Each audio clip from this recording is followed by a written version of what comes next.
April 1774. 11 years have passed since British victory in the 7 Years' War. And since that moment, ties between the 13 colonies and the motherland have been under increasing strain. Much of the dispute is over the British Parliament's right to tax the colonies. A right fiercely contested by many colonists. But it is also a conflict over sovereignty about who governs in North America. On the frontier, and for all colonists who have a stake in westward expansion, there are added reasons to resent the British government. This is where the 7 Years' War, known locally as the French and Indian War, had started. The first shots were fired in 1754, in Ohio country, by troops under the command of a 22-year-old Lieutenant Colonel George Washington. After the war, the British hoped to end clashes with Native American tribes, and bring peace to the frontier. And so, in 1763, a royal proclamation is issued, imposing limits on further westward expansion, beyond the Appalachian Mountains, into the land now termed Indian Territory.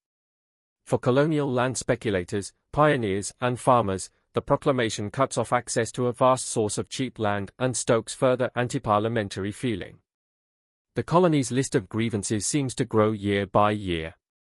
And with each new attempt by the British Parliament to assert its authority, colonial resistance grows fiercer and bolder.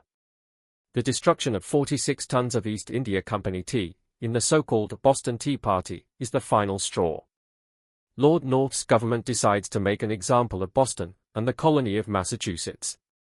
In the spring of 1774, the British send 4,000 troops to garrison the colony, and pass a series of measures known as the Coercive Acts. The governor is replaced by a new military governor, General Gage. Boston's port is closed to commerce by Royal Navy blockade.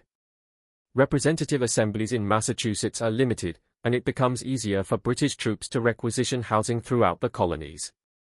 The British government also passes the Quebec Act, to appease French Canadians. Catholicism is to be tolerated in Canada, but to the ire of staunch New England Protestants. Large tracts of Midwestern land are also allocated to the province of Quebec, further antagonizing American colonists who had their eyes on the land. In America, the Coercive Acts quickly become the Intolerable Acts. And the effect is the opposite of that intended. The colonies rally in support of Massachusetts, and in defiance of the latest act of parliamentary tyranny. In Virginia, the House of Burgesses declares its support for Massachusetts, and is promptly shut down by the royal governor, Lord Dunmore. So Virginians reconvene in their own assemblies, and once more call for their rights under the British Constitution to be upheld.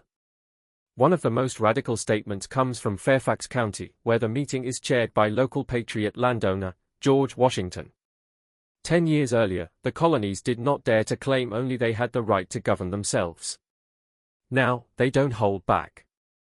As the inhabitants of the American colonies are not, and from their situation cannot be represented in the British Parliament, the legislative power here can of right be exercised only by our own provincial assemblies. The powers over the people of America now claimed by the British House of Commons, must if continued, establish the most grievous and intolerable species of tyranny and oppression, that ever was inflicted upon mankind.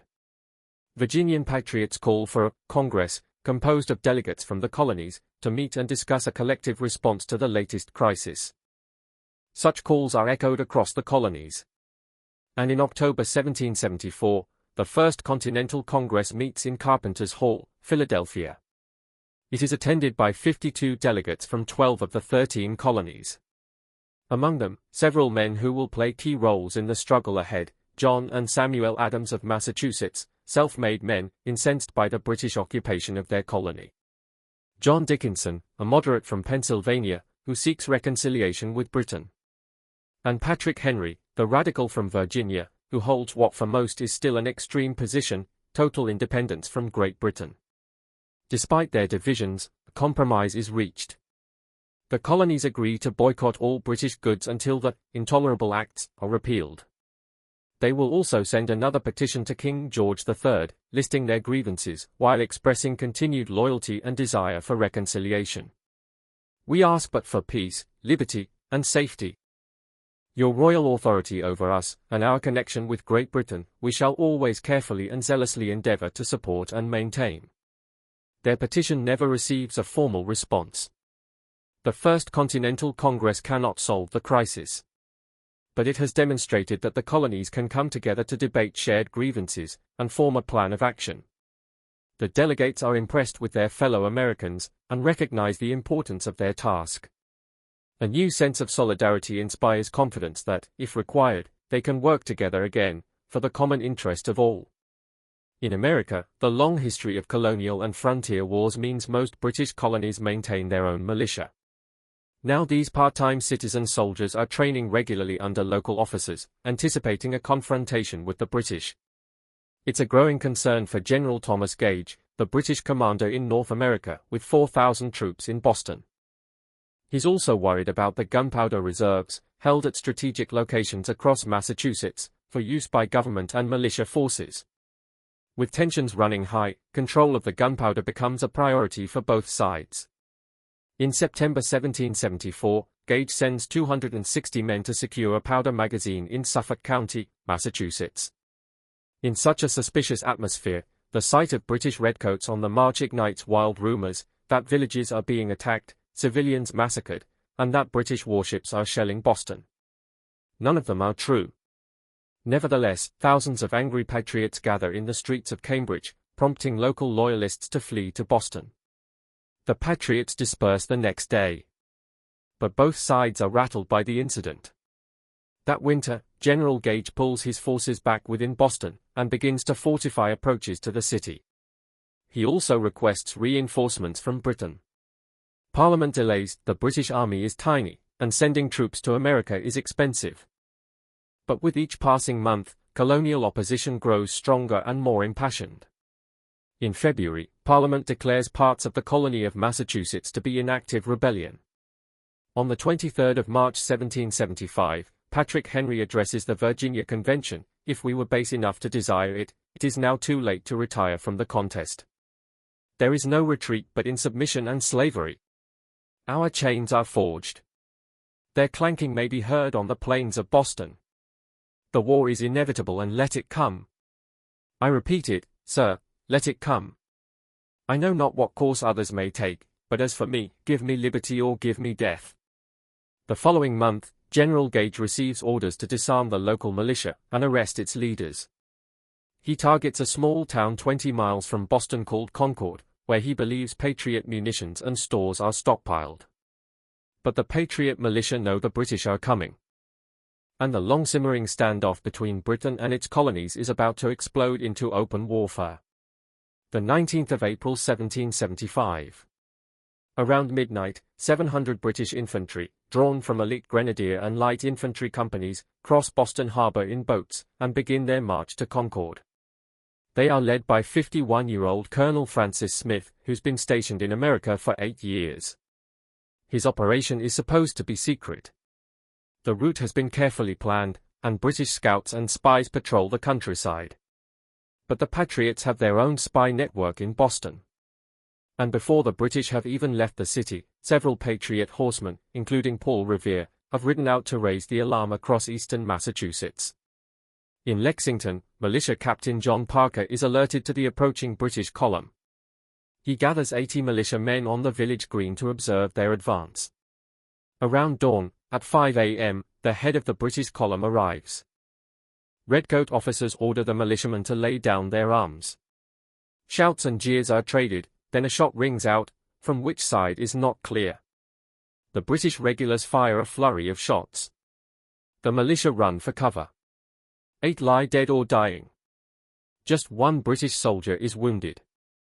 This small skirmish, lasting just a few minutes, is the first clash of the American Revolutionary War. The British march on to Concord. But the element of surprise they've been counting on was lost hours ago. On arrival, the British discover most of the Patriot stores have been hidden or removed. They spread out across town to destroy what they can find. Meanwhile, a large militia force gathers to the north, on a hill overlooking the town. They include several companies of the famous Minutemen, picked men from local settlements, ready to march at a minute's notice. 400 strong, they outnumber the British detachment guarding North Bridge 4-1. The militia are agitated. There are rumors of a massacre at Lexington. They can see smoke rising from Concord. Under pressure from his men to act, Militia Colonel James Barrett orders an advance to the bridge. Both sides have orders not to fire first, but alarmed by the approaching militia, the British fire a ragged volley. The militia return fire. A handful of men fall killed and wounded on each side. The outnumbered redcoats turn and run. The militia, stunned by their own success, do not pursue. A standoff resumes, but now, with bodies from both sides strewn across the battleground. The British commander, Colonel Smith, recognizes the danger of his position. And around noon, he orders his force to march back to Boston. By this time, thousands of Patriot militia are lining the road. They mount a series of ambushes on the British, targeting officers, several of whom are killed and wounded. The British respond by bursting into homes along the route, to clear out rebel marksmen, bayoneting anyone they find within. The British march descends into a shambolic retreat. Around 2 p.m., Smith's force reaches Lexington, where they are met by reinforcements from Boston, Lord Percy's brigade, 1,000 strong with 2 cannon. They face nearly 4,000 Patriot militia. Percy's 2 guns open fire, dispersing the militia, and buying the British some time, before the retreat continues. Lord Percy oversees a more disciplined fighting retreat, but militia sniping claims a steady toll of his men. As the embattled redcoats approach Boston, they veer east, to avoid another large militia force gathering at Cambridge. They reach the safety of Charlestown around nightfall. Many British soldiers have been marching and fighting, without rest, for almost 24 hours. All told, they have lost 73 men killed, and 173 wounded. The Americans, 49 killed, and 39 wounded. It was nearly much worse for the British. As Lord Percy later writes, of his rescue of Smith's force, I had the happiness of saving them from inevitable destruction. Of their opponents, he adds, whoever dares to look upon them as an irregular mob, will find himself much mistaken.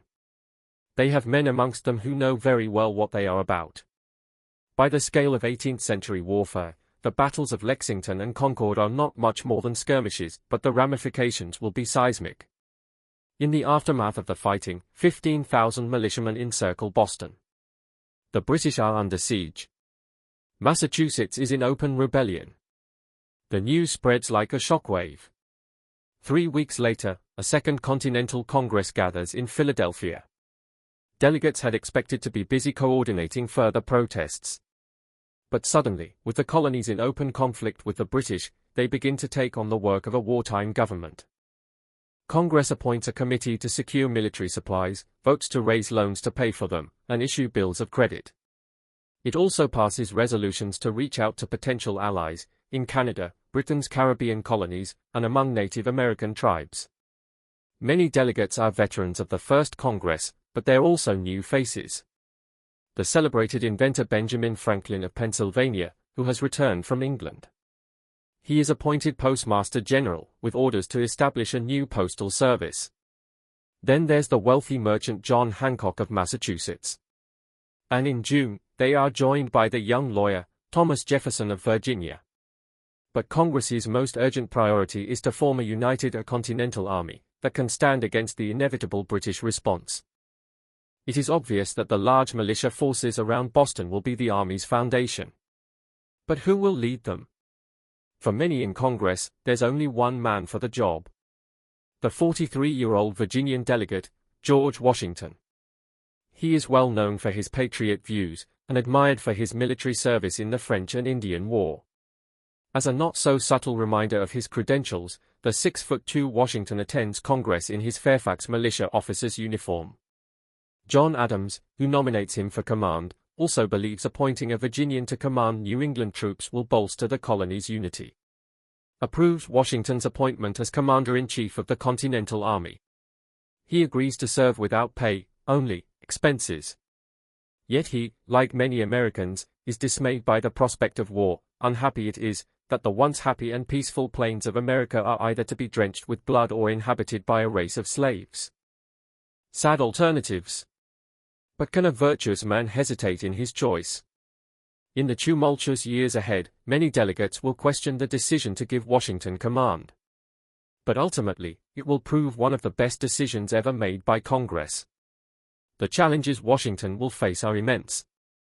To form a professional army from scratch, with half-trained contingents from disparate colonies, to take on one of the world's most successful military powers. And before Washington can even reach the army, he learns the British have already attacked. If you want to be first to see new episodes of The American Revolution, then prestige streaming service Nebula is the place to be. Right now on Nebula, you can also watch the first TWO episodes of another new series, The Rise of China. Our epic account charts the turbulent history of China in the 20th century, from the fall of the venerable Qing dynasty in 1912, to China's return to world power status under the leadership of the Chinese Communist Party. On Nebula, you can watch these videos, and our entire catalog, ad-free, and at least a week before they are released on YouTube. And your sign-up actively supports our work, as we strive to bring you ever more ambitious history documentaries, across a wide range of topics. Nebula is built and curated by creators like us, which means that it's a platform where you're guaranteed to find high-quality videos, made with passion and integrity, about fascinating topics. Take Johnny Harris for example. His brilliant documentaries cover geopolitics and current affairs, stories about science and technology, the military, crime, and pretty much anything interesting you can think of. His intriguing subjects take him around the world, from Greenland's frozen oceans to the deserts of Saudi Arabia, and are always presented with great visuals, clarity, and insight.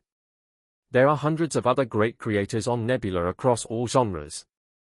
So whether you're after original movies and entertainment, or documentaries covering everything from history to engineering or true crime, you're bound to find something that you'll enjoy.